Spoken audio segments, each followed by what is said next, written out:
Well, here what I'm doing is I'm making a little tool to slip the bearings onto the axle shaft, and this is for the outboard bearing. I'm gonna suck it on. This is just gonna support the inside race of the bearing, and then I'm gonna have another strap of steel on the spline end and a couple of pieces of 5/8 threaded rod, and that way I can apply pressure equally with the two pieces of threaded rod and press it on. So when I get this tool closer to being completed, I'll set it all up and show you how it works. My next step here is I just got to let this cool down a little bit, and then I'm going to set it up in the mill and put the two holes in for the 5/8 threaded rod.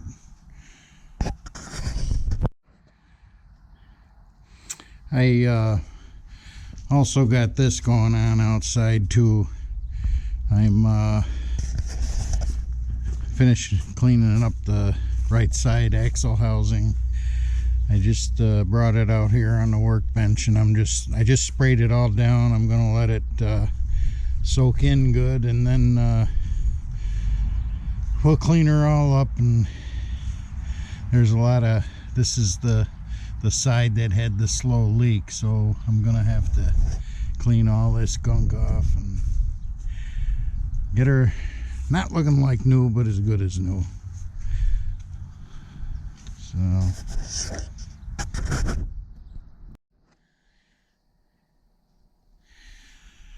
well, here I put the new outboard bearing on the left axle, and this here's the little tool that I made for just scooting it on there and getting it in position.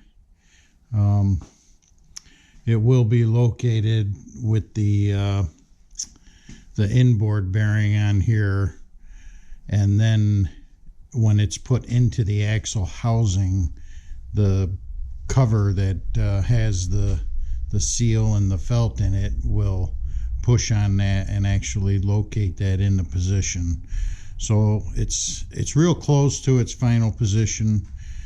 But yeah, this little fixture, all I did was make this little donut shaped thing to push on the inner race, and or pull on the inner race, I should say.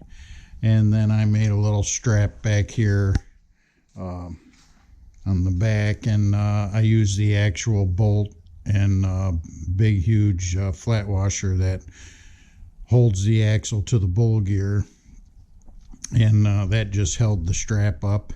And then I put some 5/8 threaded rod through to scoot the bearing on, and I'm real glad I put the new bearings on, because the original bearings they probably would have lasted my lifetime, but these here, they make no noise whatsoever, and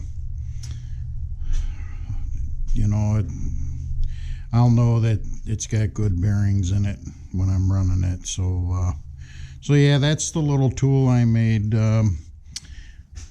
Before I press the bearing on, I used some of this old bull mold grease we used to use at work on our molds, injection molds, and it's a grease made for pressing things together, and it just kind of, you can see some coming out around the inner race there.